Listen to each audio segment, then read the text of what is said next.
ये किसी अन्य भक्त की कथा है कि वो फिर मरघटा में गया, शमशान के घाट पर जाकर के जैसे ही डुबकी लगाई और डुबकी लगा के बाहर आया तो ब्राह्मण का वेश धारण करके ठाकुर जी आ गए। आइए आइए यजमान, जय हो, बड़े दिनान में देखो। बोले तुम यहां भी आ गए? बोले हम तो सब जगह रहते हैं। लाओ लाओ भैया, आज हमारी सुबह से किसी ने तिलक बिलक नहीं किया, लाओ चलो कुछ दक्षिणा दो। वो कथा बड़ी लंबी है, बड़ी प्रसिद्ध भी है। उसने कहा घर आ जाना, तो ठाकुर जी घर पहुंच गए। पत्नी ने कहा बाहर ब्राह्मण खड़ा है, उसको दक्षिणा देनी है।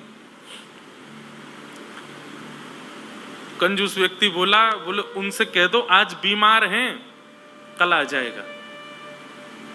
पत्नी ने जाके कह दिया, बोले हमारे पतिदेव तो बीमार हैं। बोले यजमान बीमार हो गया, मैं तो यहीं बैठ करके उसका अनुष्ठान करूंगा, जब तक ठीक नहीं हो जाएगा अनुष्ठान करता रहूंगा मैं।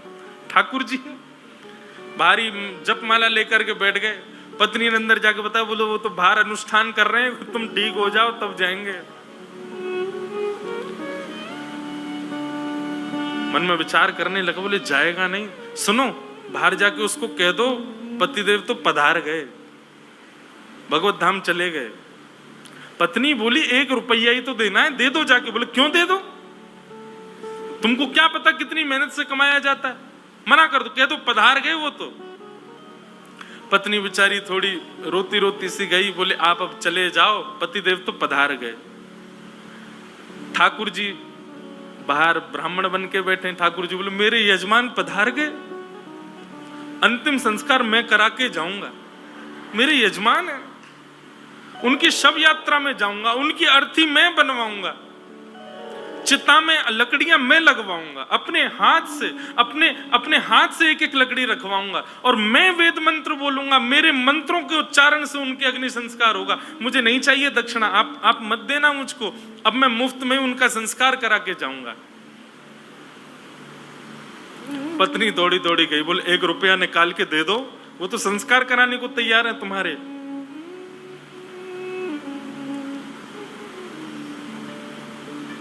कंजूस बोला सुनो एक काम करो, अर्थी लगाओ तुम, और अर्थी बंधवा करके लेट गया। बोले चुपचाप बस ले चलो, थोड़ी दूर तक चलेगा, फिर वो चला ही जाएगा, जब दिख जाएगा ना कि हाँ ये वास्तव में मर गया है तो कुछ नहीं मांगेगा।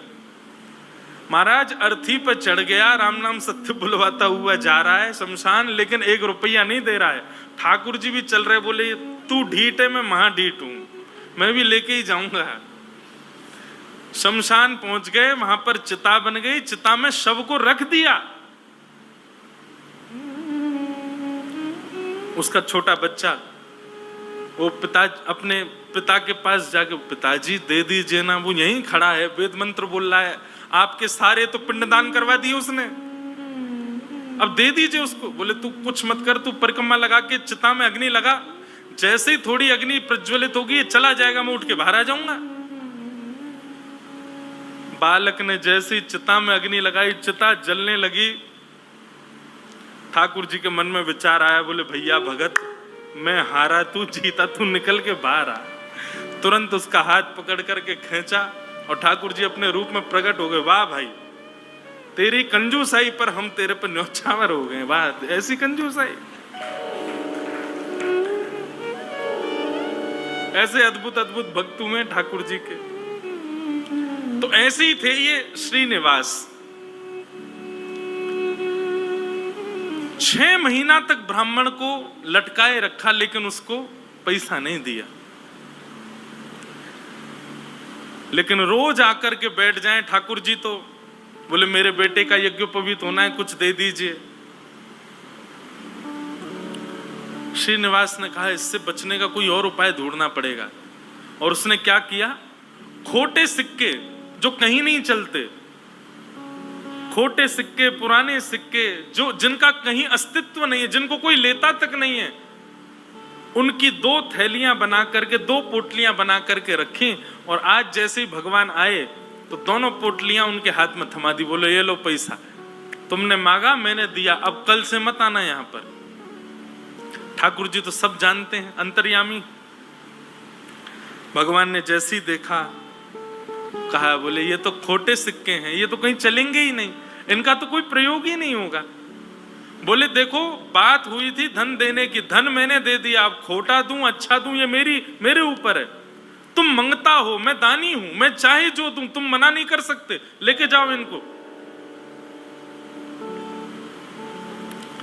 ठाकुर जी बोले कृपा तो इस पर मुझे करनी है, चाहे जो हो जाए।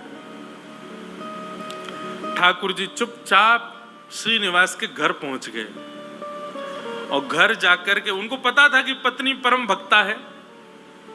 उसके आगे जाकर के ठाकुर जी तो रोने लगे और रोते रोते बोले 6 महीना से श्रीनिवास जी मुझको रोज बोल देते हैं कल आओ कल आओ कल आओ, और 6 महीना बाद आज मुझको ये फूटी हुई कौड़ियां दे दी हैं, खोटे सिक्के दे दिए, कहीं नहीं चलेंगे, मैं अपने पुत्र का कैसे करूं यज्ञोपवीत संस्कार।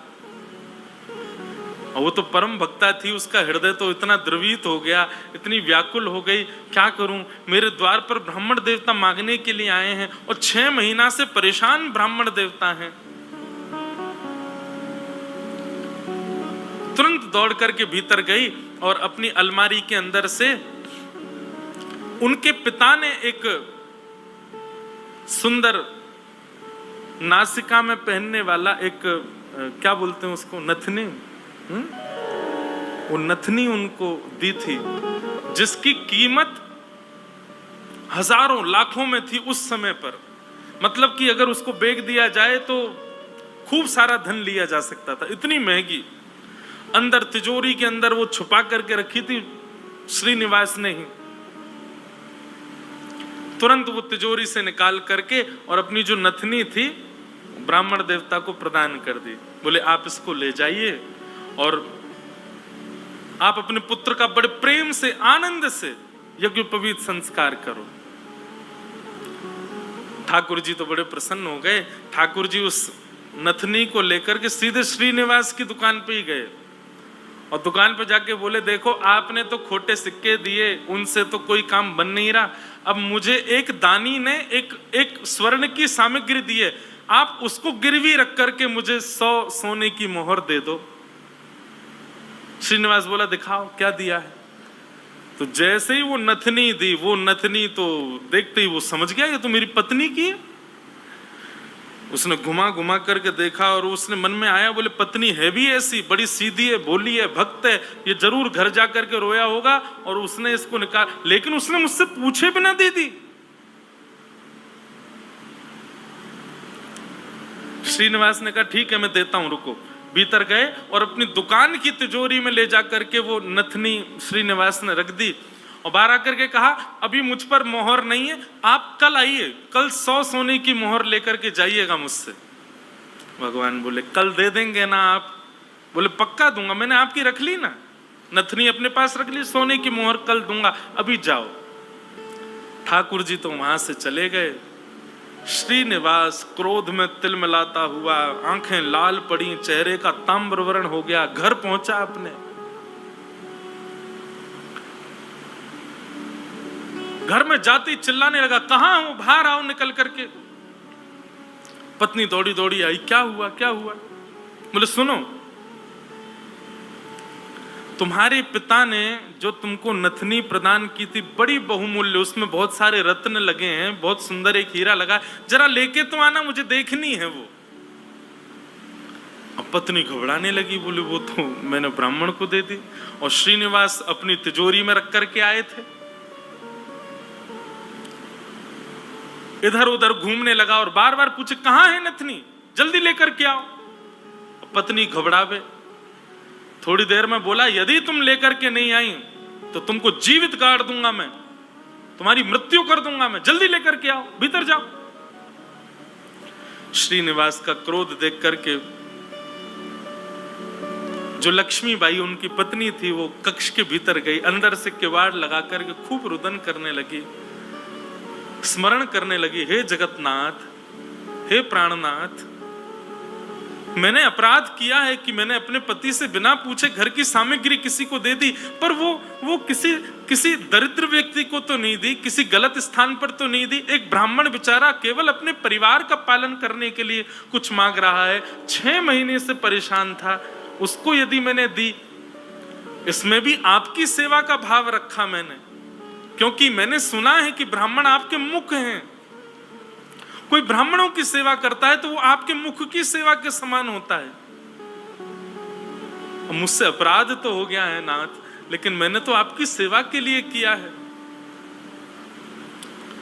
मेरे प्राण तो आज निकल जाएंगे, पति मुझे मेरे जीवित छोड़ेंगे नहीं, लेकिन मैं उनके हाथों मर करके उन पर दोष लगे ऐसा नहीं करूंगी। मैं स्वयं अपने प्राण त्याग दूंगी।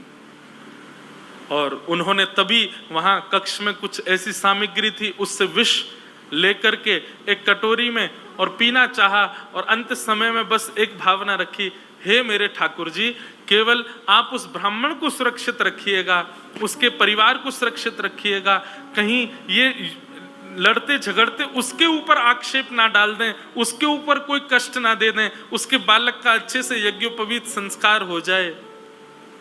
मेरी बस यही प्रार्थना है। मैं प्राण इसलिए नहीं त्याग रही हूं कि मेरे साथ कुछ गलत हुआ, कुछ अन्याय हुआ। मैं प्राण इसलिए त्याग रही हूं नाथ कि कहीं मेरे पति के ऊपर कोई आक्षेप ना लगा दे। और आप नाथ कृपा करना, मेरे तो प्राण निकल जाएंगे पर मेरे जीवन की शेष भक्ति जो है वो मेरे पति के जीवन में आ जाए। ऐसा कहते ही जैसे ही विष मुख के पास लेकर के पान करने लगी लक्ष्मीबाई, तभी एक खनक जैसी हुई, एक आवाज जैसी आई। नेत्र खोल करके देखा तो जो नथनी थी उनकी वही ऊपर से गिरी है उस विष की भरी हुई कटोरी में। नेत्र खोल करके देखा तो ये तो वही नथनी है, ये तो मेरी नथनी है, ये यहां कैसे आ गई? ठाकुर जी को बार बार धन्यवाद कहने लगे। निश्चित ही श्री ठाकुर जी ने कृपा करके ये मुझे प्रदान कर दी। तुरंत उस पात्र को दूर रख करके नथनी हाथ में लेकर के, भगवान पर विश्वास तो उनका था ही, प्रसन्न मुद्रा में द्वार खोल करके बाहर आई और बाहर आकर के श्रीनिवास जी को दिखा दी, लीजिए ये लो नथनी। अब यहां श्रीनिवास का दिमाग घूम गया। बोले नथनी तो मैं अपनी तिजोरी में रख करके आया हूं, ये अंदर से कैसे निकाल के लिए? उसने नथनी पकड़ी, बोले ये तुम्हारी है ना? बोले हाँ मेरी है, देखिए ना वही हीरा है, वही रत्न है, वही स्वर्ण है। श्रीनिवास बोला हाँ है तो वही।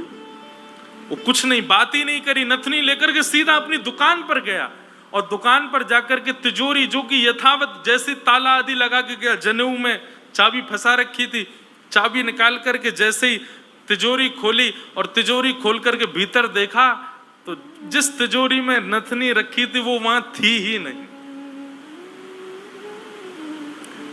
श्रीनिवास तो व्याकुल हो गया, बोले ये कैसे संभव हो सकता है? वो तो घर गया, घर जाकर के पत्नी से कहने लगा, बोले मुझे सब सत्य बताओ, मुझे पता है कि ये नथनी अंदर नहीं थी, लेकिन मुझे सत्य जानना है कि ये अंदर आई कैसे। मैं तुम्हारे हाथ जोड़ता हूं, मुझे सत्य बताना। तब पत्नी ने सारा वृत्तांत बताया। बोले एक ब्राह्मण 6 महीने से आपकी दुकान के चक्कर लगा रहे थे, आपने उनको कुछ नहीं दिया, वही मेरे पास आए तो मुझे कुछ नहीं मिला तो मैंने वो नथ उनको प्रदान कर दी। बस मैंने उनको प्रदान की थी, अब आपको कैसे इसका पता चला ये नहीं। तो फिर आगे श्रीनिवास ने बताया, बोलो ब्राह्मण मेरे पास आए और मेरे पास आके नथनी को उन्होंने गिरवी रखा, 100 सोने की मोहर मांगी थी, मैंने कल आने के लिए उनको कहा, मैंने तिजोरी में रखी, लेकिन तुम्हारे पास कैसे आई अंदर? पत्नी ने बताया, बोले जब आप बहुत क्रोध करने लगे तो भीतर जाकर के मैं विष पान करने की योजना बना रही थी, और जैसे ही मैंने विष अपने मुख से लगाया तभी खनक करके आवाज आई और जिस पात्र में विष था उसमें नथनी अपने आप आकर के गिर पड़ी। ये बात सुनते ही श्रीनिवास रुदन करने लगे, रोने लगे, और रुदन करते करते उनको वो बार बार ब्राह्मण की छवि दिखाई देने लगी और बार बार उसकी छवि में ठाकुर जी का रूप दिखने लगा। वो स्मृति आने लगी कि जब मैं कह देता था कल आ जाना तो बेचारे ऐसे हाथ जोड़ करके, ठीक है बाबूजी मैं कल आ जाऊंगा, पर कल आप दे देंगे ना मेरे पुत्र का यज्ञोपवीत होना है। ये सारी स्मृति श्रीनिवास के चित्त में उठने लगी। और ये विश्वास प्रगाढ़ हो गया कि ये सामान्य ब्राह्मण नहीं थे, साक्षात ठाकुर जी थे। और ये ठाकुर जी अनुग्रह करके मुझसे दान कराने के लिए आ रहे थे। अरे दान क्या कराने आ रहे थे, मेरे आगे हाथ जोड़ करके मांगने के लिए आ रहे थे। मैं जप नहीं करता, तप नहीं करता, संध्या नहीं करता, साधना नहीं करता, वो मेरे द्वार पर ठाकुर जी आकर के ऐसे खड़े हो जाते थे भिक्षुक के भांति कि कुछ दे दो। मैंने ठाकुर जी को भिक्षुक बनाया, मैंने ठाकुर जी को प्रतीक्षा करवाई, मैंने ठाकुर जी को टालता रहा।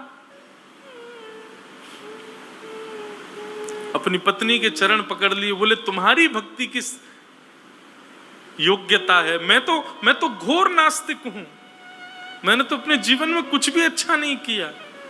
ये तुम्हारी भक्ति का प्रभाव कि ठाकुर जी मुझ पर अनुग्रह करने के लिए आ रहे हैं। मैंने ठाकुर जी को टहलाया, मैंने ठाकुर जी से प्रतीक्षा करवाई, मैंने ठाकुर जी को इतना कष्ट दिया इस संपत्ति के लिए, इस धन के लिए। तुरंत हाथ में जल लेकर के, अक्षत लेकर के, दक्षिणा रख करके अपनी पत्नी से कहा तुम भी हाथ रखो। और दोनों ने हाथ में हाथ रख करके अपनी संपूर्ण संपत्ति, जितनी संपत्ति है, दुकान, मकान, बगान, जो कुछ भी था उनके पास में, सबको संकल्पित करके कृष्णार्पणमस्तु, हम सब ठाकुर जी को अर्पित करते हैं। इस संपत्ति के चक्कर में मैंने ठाकुर जी से प्रतीक्षा करवाई, इस संपत्ति के आगे मैंने ठाकुर जी को इतना कष्ट दिया। और उसी दिन से ही श्रीनिवास की स्थिति ऐसी हो गई कि अपना जितना धन था धीरे धीरे धीरे धीरे करके ब्राह्मणों में, संतों में, वैष्णवों में, अयोग्यों में, गरीब कन्याओं के विवाह में, गरीब बालकों की पढ़ाई में करते करते करते करते एक तो होता है कि इतना खर्च करें कि हमारा घर भी चले, पर नहीं, श्रीनिवास की तो ऐसी स्थिति हो गई कि अब वो कुछ रखते ही नहीं है अपने पास। अपनी दुकान भी बेच दी, अपनी सारी संपत्ति बेच दी, एक दिन अपना घर भी बेच दिया। परिवार के लोग धीरे धीरे कोसते कोसते दूर होने लगे। अरे क्या बुद्धि हो गई तुम्हारी, सब बेच दिया। सबको ठाकुर जी की सेवा और ठाकुर जी के जनों की सेवा में लगा दिया। एक फूटी कौड़ी भी अपने पास नहीं रखी। बोले कि नहीं, इसकी वजह से मैंने ठाकुर जी को श्रमित कराया, मैं इसको कैसे रख सकता हूं। और सब छोड़ करके, सब त्याग करके पत्नी ने कहा अब हमारे पास कुछ भी नहीं है, रहने के लिए घर भी नहीं है, भोजन करने के लिए अन्न भी नहीं है, पहनने के लिए वस्त्र भी नहीं है, अब हम क्या करें। बोले अब पकड़ो मेरा हाथ। अब हमने सब छोड़ दिया, क्योंकि अब तक सबको अपना माना था, पर अब हमारे नाथ, हमारे स्वामी श्री पंडरीनाथ हैं, श्री विठ्ठल भगवान हैं। चलो उन्हीं की शरण में, चलो उन्हीं के नगर में, वही खिलाएंगे, वही रिलाएंगे, वही सब करेंगे हमारी व्यवस्था। और श्रीनिवास अपनी पत्नी के साथ पंढरपुर आ गए हमेशा के लिए। यहां आकर के उन्होंने दिव्य एक संत थे, उनसे गुरु दीक्षा ली।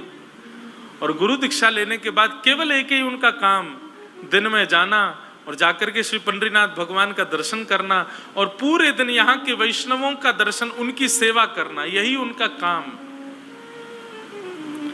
दीक्षा के बाद गुरुदेव ने उनको दूसरा नाम प्रदान कर दिया। दीक्षा में एक नाम दिया जाता है, और अब तक उनका नाम श्रीनिवास था, अब उनका नाम पुरंदर दास हो गया।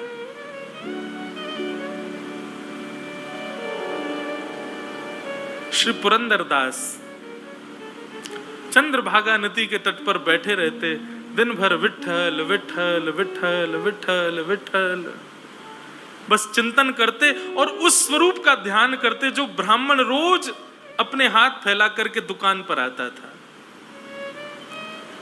4 लोगों को बैठ करके बताते कि मेरी दुकान पर कैसे ठाकुर जी आते थे, और मैं नालायक, मैं दुष्ट प्राणी, मैं रोज उनसे कहता था कल आ जाना, कल आ जाना। अरे मैंने कितना बुरा किया, लोग खड़े करके दिखवाता था, दूर से दिख जाते तो मैं भाग जाता था। मेरे द्वार पर साक्षात जगन्नाथ आते थे और मैं उनके साथ ऐसी लीला करता, ऐसा कपट करता था। उस कपट का ही दंड दे रहा हूं खुद को। और उसी स्थिति में रहते रहते रहते रहते श्री पुरंदरदास जी एक कवि के रूप में निर्मित हो गए और ठाकुर जी की सुंदर सुंदर रचनाएं लिखने लगे, सुंदर सुंदर पदावली, सुंदर सुंदर भाव। लेकिन पुरंदरदास जी का यह भाव है कि वो अधिकतर रचनाएं कन्नड़ भाषा में ही लिखते थे और सुंदर रचनाएं करके श्री पंडरीनाथ भगवान को सुनाया करते थे। पंढरपुर आने वाले भक्त पुरंदरदास जी की रचनाएं सुनकर के आनंदित हो जाते थे और श्री पंडरीनाथ भगवान के सन्मुख कीर्तनकार जा जा करके उस रचनाओं को गाया करते थे। इस प्रकार पुरंदरदास जी अपना जीवन शेष समय एक कवि के भांति भगवान लीला चिंतन करते करते उन्होंने ठाकुर जी के श्री चरणों में अपने प्राणों का परित्याग कर दिया। कहने का अभिप्राय,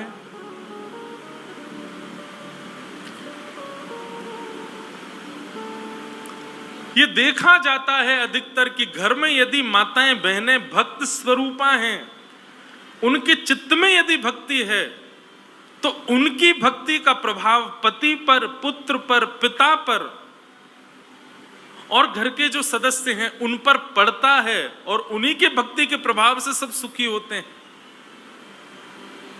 जिस प्रकार लक्ष्मीबाई की भक्ति के प्रभाव से श्रीनिवास परम भक्त हुए और परम भक्त होकर के श्री ठाकुर जी के चरणों को प्राप्त हो गए,